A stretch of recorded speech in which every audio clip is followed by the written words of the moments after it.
എന്താണ് കുലദേവത എന്ന് ചോദിച്ചാൽ, ഒരു വ്യക്തി അയാൾക്ക് ഒറ്റയ്ക്കൊരു അസ്തിത്വമില്ല, ഒരു പരമ്പരയുടെ ഭാഗമാണ്.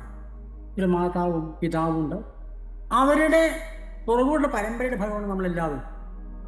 ആരെ പ്രതിഷ്ഠിച്ച് കുടിവെച്ചത് എന്ന് ചോദിച്ചാൽ, ആ കുലത്തിലെ ആദ്യത്തെ വ്യക്തിയാണ്, ആദ്യത്തെ കാരണവരാണ്. അവിടെ നിന്നാണ് ഒരു കുലം തുടങ്ങുന്നത്. അദ്ദേഹം തപസ് ചെയ്ത് തൻ്റെ ഉള്ളിലുള്ള ഈശ്വരീയത്തെ വികസിപ്പിക്കുന്നു, വർദ്ധിപ്പിക്കുന്നു. എന്നിട്ട് തൻ്റെ കുടുംബത്തിലെ കേന്ദ്രസ്ഥാനത്ത് ആ ചൈതന്യത്തെ ദേവതാരൂപേണ പ്രതിഷ്ഠിക്കുന്നു, കുടിവെക്കുന്നു. അതാണ് കുലദേവത.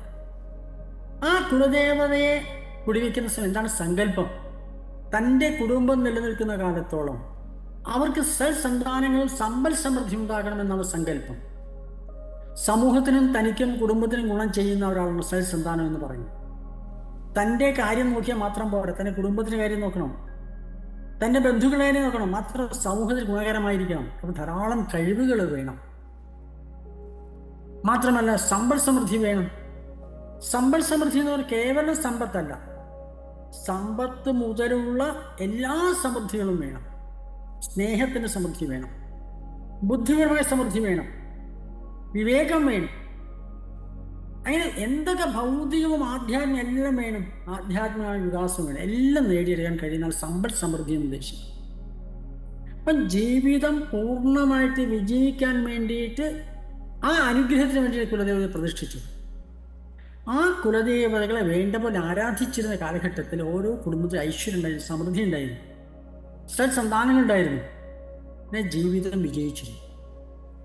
കാലം മുൻപോട്ട് പോയ സമയത്ത് കുറേ കാലം ആ ഗുരുനാഥൻ പറഞ്ഞതുപോലെ അദ്ദേഹത്തിൻ്റെ സങ്കല്പത്തനുസരിച്ച് ആചരണങ്ങൾ നടന്നു.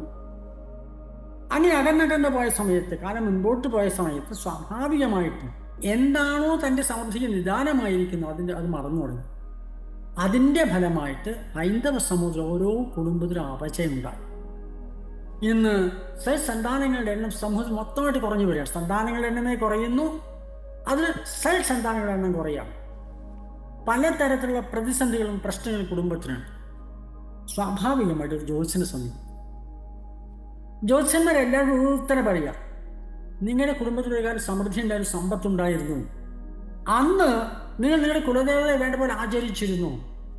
എന്ന് മുതലാണോ ആ ആചരണം നകന്നു തുടങ്ങിയത്, അതിന് ശേഷമാണ്, അതിൻ്റെ ഫലമായിട്ട് നിങ്ങൾക്ക് എന്ത് പറ്റിയ അപജയത്തിന് കാരണം.